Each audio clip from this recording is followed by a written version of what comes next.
Baik, Assalamualaikum warahmatullahi wabarakatuh. Selamat pagi. Kita kemarin sudah membahas tentang pengertian ciri umum dan tujuan komunikasi.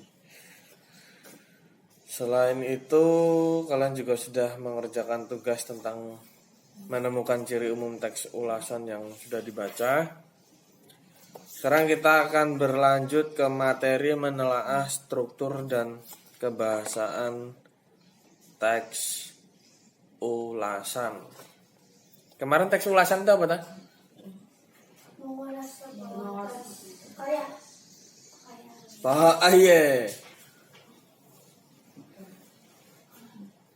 Teks ulasan adalah teks yang memberikan penilaian atau ulasan terhadap teks lain. Seperti tujuan komunikasinya apa? Memberikan informasi tentang Memberikan penilaian terhadap teks lain sebagai wujud apresiasi atau rekomendasi kepada khalayak. Nah, kalau udah itu kita menelaah struktur dan ciri bahasa. Kalian sudah baca teks 4 yang di halaman 164 itu? ya sudah. Nah, di situ merupakan contoh teks ulasan mengenai apa? Mengenai apa itu? Karya apa? Karya film. Oke ya, udah dibaca ya? Belum mesti. 164. Film disebut Urung maca ta mesti ta Yuli ta? Bagus. Dikan maca ra macai berarti bagus ya. Di situ terdapat judul film The Smooth 2. Itu judul ulasannya ya. Kalau judul karyanya apa berarti? Ya Smooth 2 itu judul filmnya. Itu kan ada tulisan The Smooth 2 ya ta. Kalau film The Smooth 2 ini berarti teks ya, ulasannya, judul teks ulasannya.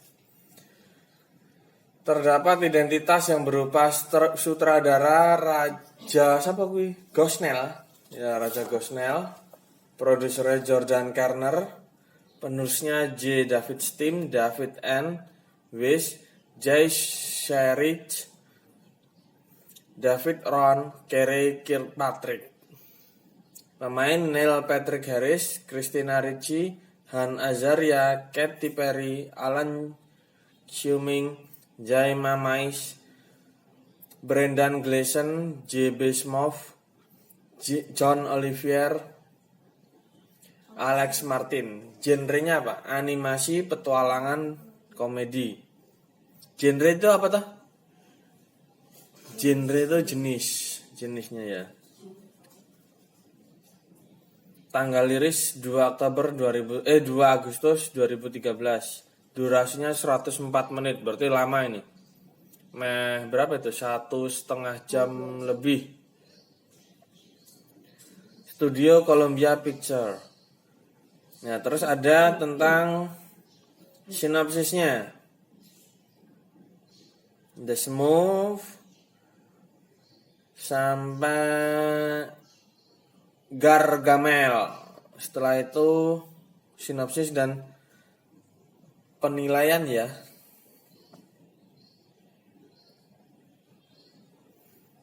Berarti kalau sinopsis itu semuanya, kalau penilaian itu berarti hal yang disorot. Kalau di sini yang disorot itu apa itu?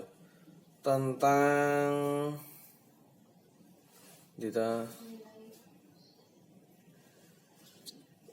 The Smooth adalah film animasi terbaru yang patut ditonton. Film ini merupakan sequel. Sequel itu berarti 2 ya. Sequel kedua dari film Smooth sebelumnya pada tahun 2000 11. Oh, sampai ini. Oh, berarti yang Gargamelnya ini yang penilaian ya. Kalau rekomendasi itu berarti secara keseluruhan film ini sangat menarik untuk ditonton. Kalau apa itu namanya rekomendasi itu berarti biasanya ajakan. Terus oh iki loh. Aku merekomendasikan pakai buku ini ya, berarti kan mengajak untuk memakai buku ini kan gitu. Berarti rekomendasinya itu secara keseluruhan sampai karya Peo ini. Nah, berarti sudah jelas ya. Judul strukturnya itu berarti yang pertama adalah judulnya film The Smurf 2. Ini judul teks ulasannya. Kalau judul filmnya cuma The Smurf 2. Pengenalan atau orientasi. Di sini pengenalannya berupa sutradara sampai studio. Sinopsis ini ringkasan karyanya, ringkasan ceritanya. Cerita filmnya gimana atau cerita bukunya seperti apa kan gitu. Itu karyanya ya. Ya?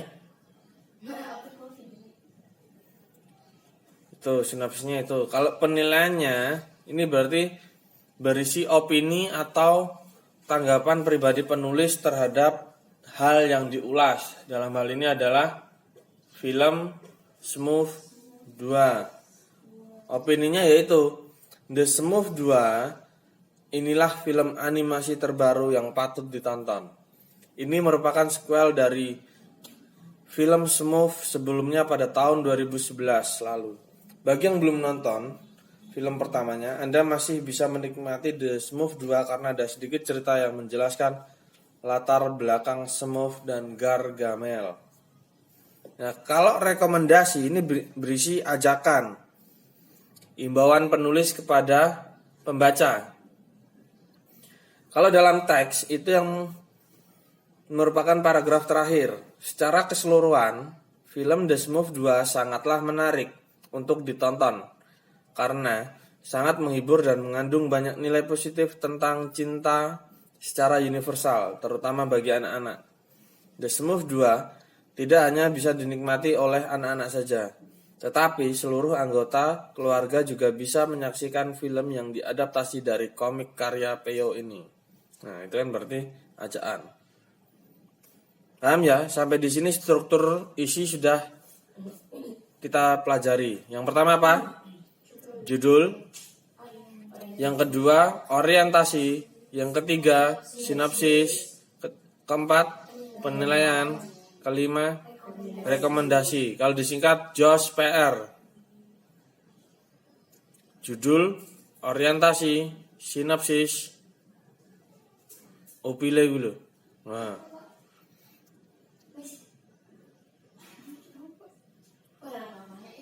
Judul, orientasi, sinopsis, penilaian, rekomendasi. Judul jelas, orientasi. Ya. Judul jelas. Terus orientasi atau pengenalan jelas. Itu udah pasti bagian awal. Sinopsis jelas, itu berisi tentang ringkasan. Penilaian juga jelas ya, berisi opini penulis.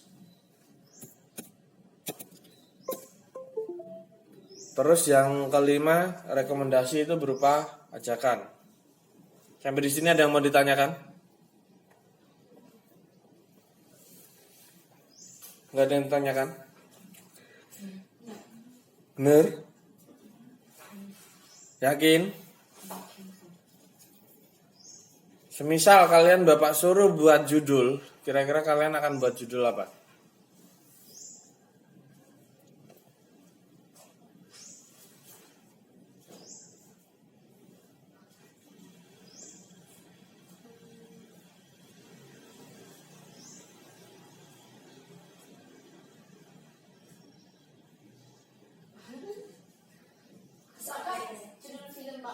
Terserah, boleh film, boleh buku. Ya kalau 5 menara genah judul novelnya. Kalau kamu membuat teks ulasannya? Film My Stupid Boss. Film My Stupid Boss. Oke, boleh. Gak ada novel gitu. Saat kecil Tuhan. Hmm? Saat kecil Tuhan. Enak ini. Itu bukan itu Novel. novel ada, filmnya juga ada. Dari mana pun. Ya. Emang nih filmnya? Ada. Yang dulu kita nonton sama Aris tuh kan. Oh, Oh. ya. Bisa juga kalian membuat judul itu dari inti ceritanya. Katakanlah ketika novel ketika cinta bertasbih atau ayat-ayat cinta karya Habibur Rahman El Shirazi itu ya. Itu kalian bisa buat judul apa ya? Itu tentang cinta yang bernuansa Islami ya. Itu bisa, cinta nuansa Islami. Itu judulnya seperti itu. Nanti orientasinya berarti penulisnya Habibur Rahman El Shirazi. Terus genrenya itu tentang percintaan. Tahun terbitnya kapan, penerbitnya di mana, penerbitnya apa. Itu ya. Kalau buku lo ya. Kalau film beda lagi nanti. Pasti ada produsernya, ada sutradaranya, ada pemainnya. Banyak temen. Ya kalian harus kalian buat seperti itu harus tahu pemainnya no. Ya kan? Pemainnya Kak. Tahu pasti ulasan novel My Stupid Boss. Enggak enek, Kak, pemainnya tokoh utama apa Ada. semua? enggak ada. Bukunya ada Pak. Ada. Bukunya ada. Enak. Ada dari Pak Wildan kemarin dikasih. Apa? Mas Apa? Ya Pak aku ulasan novel My Stupid Boss. Siapa? Aku nemenin novel. Film. Aku film Pak. Apa? Saya lagi. Wah, Wah, ra beres iki. Terus kelas normal itu anak-anak sadar. Sadar di maju. Makanya nonton. Tapi itu kesan apa Pak? Paling apa ya tetap Laskar Pelangi itu kalau film pendidikan. Oh ini yang sangat cinta Tuhan Pak. Anda sih lah itu. Apa Apa itu itu Pak? keluar semuanya dua kan? Iya. Oh, hafalan satu bisa. Ya itu juga bagus itu kan tentang cerita tsunami itu kan. Oh. Yang anak Aceh kena tsunami itu kan. Terus orang mulai Pak. Itu nanti pasti di bagian Akhir. Sekalian aja lama. boleh. Ya, kan materi bahasa Indonesia itu yang pertama pasti menjelaskan tentang pengertian, ciri umum, tujuan komunikasi, biasa ditambahi unsur-unsur pembangun itu kalau yang berupa cerita, bisa berupa terus untuk bisa mengidentifikasi isinya, menceritakan kembali isinya gitu. Terus struktur isi, ciri bahasa. Yang terakhir baru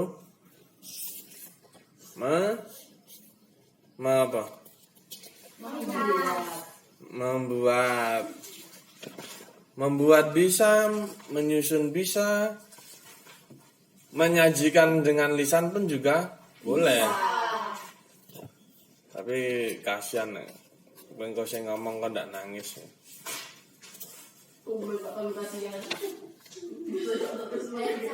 Jadi paham ya, struktur isi teks ulasan ada 5. Ingat-ingat itu. Terus apa ciri bahasanya?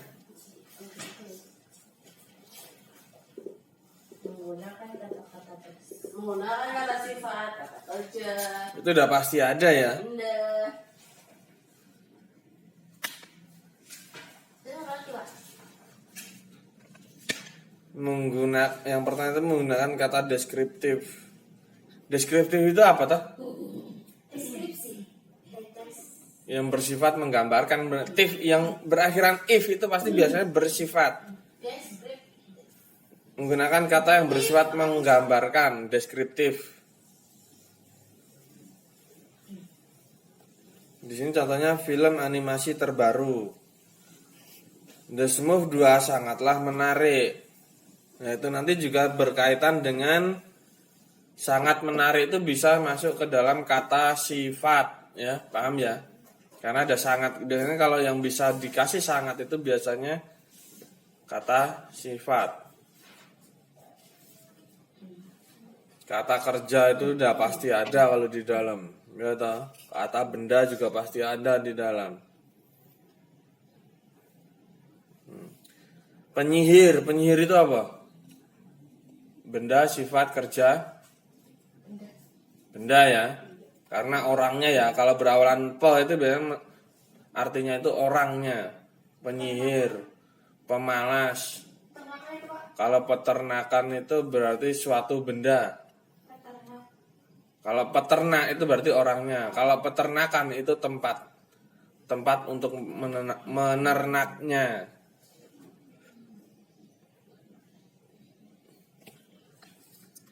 Terus menggunakan kalimat yang menunjukkan hubungan sebab akibat. Ini udah pasti ada kata karena, sebab, oleh karena itu, oleh sebab itu. Cuma itu tok ya, kalau sebab akibat itu nggak ada yang lain.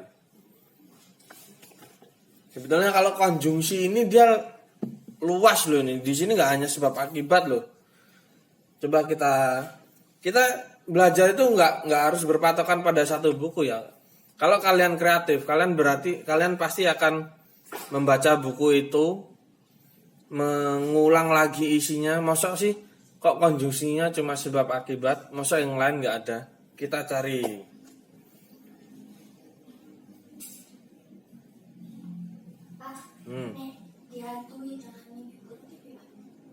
Dihantui dengan mimpi buruk kenapa? Berarti ketika kamu tidur kamu selalu dihantui mimpi-mimpi buruk gitu loh. Maksudnya seperti itu. Nah, di sini ada kata akhirnya. Akhirnya itu kan ada konjungsi apa ya? Pokoknya ada. Akhirnya itu suatu konjungsi. Nah, ini juga ada kata dan ini juga konjungsi. Jadi sebetulnya kalau masalah konjungsi itu setiap teks pasti itu nggak hanya cuma satu, pasti lebih dari satu.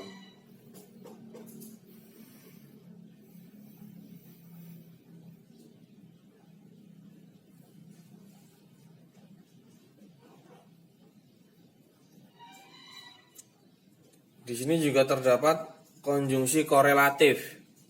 Korelatif itu yang ada gatuannya, yang ada apa itu gatuan itu apa ya? Ada ini loh, tidak tetapi gitu loh. Ada apa ya? Gatuan itu apa bahasanya? Bahasa Indonesia lupa. Ada Sambungan. Pasangan. ada pasangannya, ya ada pasangannya. Lupa nantian. Ada tidak titik-titik tetapi. Ada bukan titik-titik melainkan. Betul ya.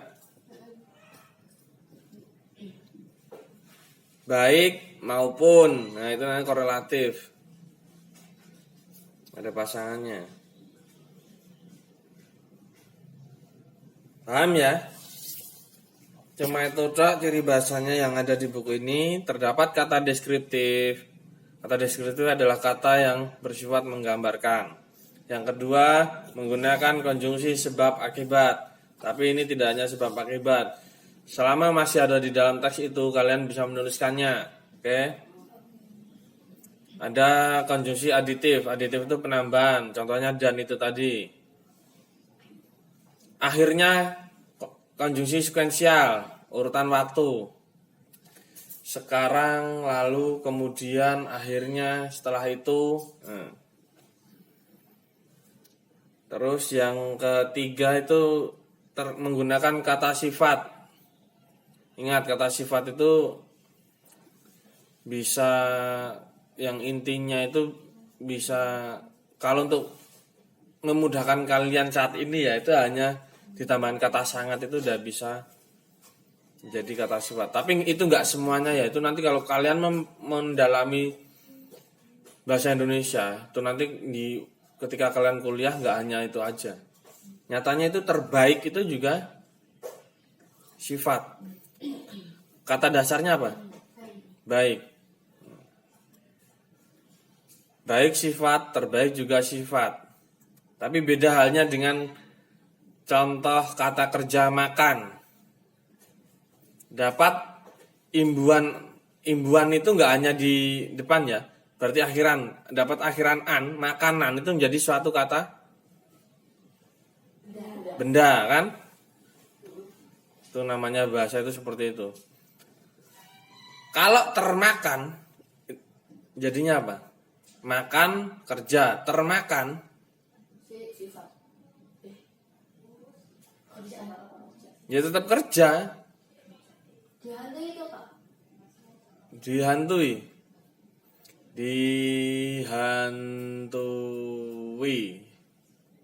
kerja.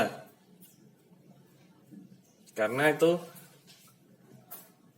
dia sedang tidur di weden-wedeni, ditakut-takuti dengan mimpi buruk itu. Yang namanya kerja itu bukan hanya menggerakkan badannya. Orang kata tidur aja kan berarti dia kata kerja kan. Pokoknya kalau kerja itu sesuatu yang melakukan aktivitas. Kalau hantu tok apa? Benda lah. Padahal dia nggak ada wujudnya. Karena ada yang abstrak, ada yang nyata kan gitu. Iya. Kalau jumlah yang konkret itu 1, 2, 3, 4 itu namanya konkret. Kalau yang abstrak banyak, sedikit. 5 kan bisa diketahuan, bisa dihitung. Tapi kalau banyak sedikit kan jumlahnya. Kamu terlalu banyak kena kuman. Arep mbok hitung kumane hiji-hiji. Kalau banyak itu berarti dia abstrak, itu loh.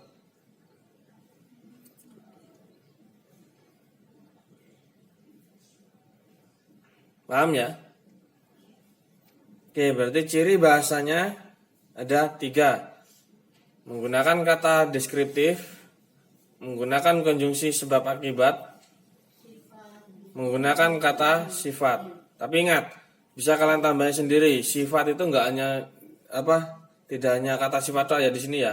Bisa kata kerja ada, kata benda ada, terus konjungsinya itu juga bisa kalian tambahin sendiri, enggak hanya konjungsi sebab akibat atau kausalitas. Oke.